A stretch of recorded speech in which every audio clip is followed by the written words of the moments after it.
अब ब्रह्म तक की साधना को स्वयं ब्रह्म बोल रहा है, ये अनुत्तम है, अश्रेष्ठ है। वो कैसे है कि एक चुणक नाम के ऋषि ने अपने ऐसे ही निष्कर्ष निकाल कर ओम नाम का जाप पूर्ण परमात्मा का जानकर और ब्रह्मा जी द्वारा सुनी कि तप करना आदेश परमेश्वर पूर्ण ब्रह्म का है, जबकि यह काल की आकाशवाणी थी। इसको जानकर तप किया, ओम ओम, पहले ओम का जाप किया, उच्चारण करके लिखा गीता जी अध्याय नंबर 8 के श्लोक नंबर 13 में। ये उच्चारण करके सुमन करने का यथार्थ ज्ञान इसने भी नहीं बता रखा। ये इन्होंने ऐसे ही ओम ओम ओम ओम ओम ओम ओम ओम ऐसे करते करते फिर वो तप समाधिस्थ हो गए। फिर सिद्धि बन गई तप करने से। तप के बदले में राज्य प्राप्त होता है और कुछ सिद्धियां आ जाती हैं। अब चुनक ऋषि में सिद्धि आ गई बहुत जबरदस्त। ओम नाम के जाप से भी सिद्धियां, मंत्र के जाप से भी सिद्धियां आ जाती हैं। उधर से एक मानधाता नाम के चक्रवर्ती राजा थे। उसने अपनी पूरी पृथ्वी पर राजा शासन काबू कर रखा था, शासन कर रखा था। अन्य छोटे छोटे राजाओं को अपने अधीन कर रखा था। वो कभी कभी 1 वर्ष में 2 वर्ष में एक परीक्षण करते थे। एक घोड़े के गले में एक पंपलेट डाल दे, लिख देते थे और साथ में सैकड़ों की संख्या में सैनिक भेज देता था। उस घोड़े पर कोई सवार नहीं होता था, वो घोड़ा चलता रहता था मन मस्ती, किधर ही जाए जाए। और वो लिखा होता था कि जिसने राजा मानधाता चक्रवर्ती राजा की अधीनता पराधीनता स्वीकार्य नहीं है, वो इस घोड़े को बांध ले और युद्ध के लिए तैयार हो जा। राजा के पास 72 अक्षौणी सेना है, 72 करोड़ सेना है। अब किसकी हिम्मत में 72 करोड़ सेना जो कड़जा पाट जा, यानी किसी ने वो घोड़ा नहीं पकड़ा। अब यो काल का पुजारी चुनक ऋषि ब्रह्म का उपासक, इसने ये सिद्धियां प्राप्त कर ली, आंडी पाक गया। अब इधर से तो इन पर सिद्धियां इन्हीं का जूता इनने के सिर में काल मारता है। चुनक ऋषि से साधना करवाई, हठ योग करके बम बना लिया, एटम बम, सिद्धियां बरबर ली। रिमोट काल के हाथ में यो मन, यो काल का एजेंट है। तो जो ही इस चुनक ऋषि ने वो घोड़ा देखा जिस पर कोई सवार नहीं था, पूछा सैनिकों से कि भाई सैनिकों, इस घोड़े पर सवार क्यों नहीं है। सारी कहानी बताई सैनिकों ने कि राजा का घोड़ा है, इसमें कोई बैठ नहीं सकता और पूरी पृथ्वी पर हम घूम आए हैं, किसी ने इस घोड़े को पकड़ा नहीं। जो पकड़ लेता तो उसको युद्ध करना पड़ता राजा के साथ। चुनक ऋषि ने पूछा भी क्या किसी में इतनी हिम्मत नहीं हुई कि तुम्हारे राजा के घोड़े को पकड़ लेता, बांध लेता।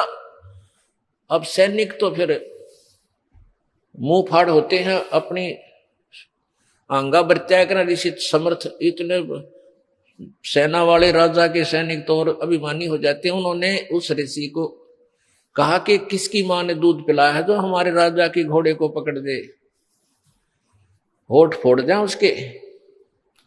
अब चुनक ऋषि के पे अंगाना डटया ने बोला भाई मैं पकड़ लूं तो। सैनिक बोले रे कंगाल, तेरा दाने तो खाने नहीं और तो युद्ध करेगा मानदाता चक्रवर्ती राजा से, पता है 72 करोड़ सेना है। अब वह सारी पूछ पता भी लग गया, 72 करोड़ सेना उसके पास।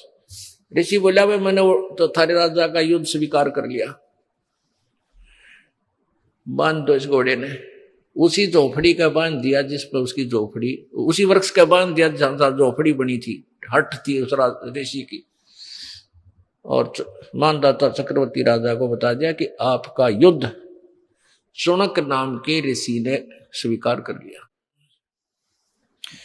अब राजा ने अपनी 72 अक्षौणी सेना की 4 टुकड़ी बनाई, 18 करोड़ की। 18 करोड़ की एक फर्स्ट बटालियन भेज दी कि जाओ ऋषि के ऊपर आक्रमण कर दो। वो तरह का जो एक आदमी 5-4 भेज दे, 10 भेज दे, 20 भेज दे, अपनी चौधर दिखाने की खातिर शायद बोल रहा जब नहीं होया कर विनाश काले भी प्रताप बुद्धि। वो 18 करोड़ सोना बेच दी इसमें के की आज तो एक ने हिम्मत करी है युद्ध करने की, युद्ध ओटन की, कल न दूसरा शहर ठा लेगा, इसलिए क्यों ना सबको भयभीत कर दो। जो देखा इतनी सेना कहां जा रही है कि युद्ध करने के लिए, यानी सब भयभीत हो जाए आतंक फैलाने के लिए। अब उधर से ऋषि ने अपने सारे जीवन के वह बुगड़े इकट्ठे करे थे, वह ये सिद्धि शादी बनाई थी, उससे 4 एटम बम बना लिए वचन से। वचन शक्ति सबसे शक्तिशाली होती है। वचन शक्ति के सामने ये विज्ञान कुछ भी नहीं है, जो वर्तमान में साइंस कहलाती है।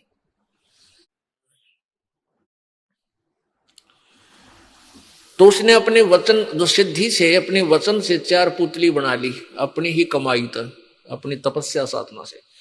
एक पुतली छोड़ दी, एक एटम बम छोड़ दिया, उसने पूरी 18 करोड़ सेना का नाश कर दिया। राजा ने दूसरी भेज दी सेना 18 करोड़, तो ऋषि ने दूसरा एटम बम छोड़ दिया, यानी उसका नाश कर दिया, 72 सोनी सेना का नाश कर दिया। इसलिए गीता अध्याय 7 के श्लोक 18 में गीता ज्ञानदाता कहता है ये ज्ञानी आत्मा है तो उदार नेक आत्मा है, परंतु ये मेरे वाली अनुतम साधना में ही आश्रित है। अनुतम पुण्यात्मा ये चुनक ऋषि के लिए के बनेगी।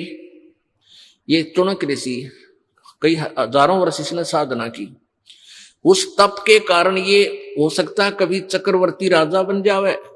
ओम नाम के जाप के आधार से ये हो स्वर्ग में, महास्वर्ग में हजारों वर्षों तक वहां पर देवता बना रहे।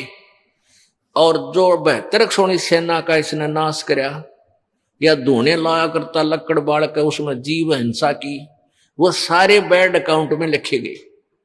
जब बैड अकाउंट का नंबर आओगा ये कुत्ता बनेगा और इसके सिर में कीड़े पड़ेंगे।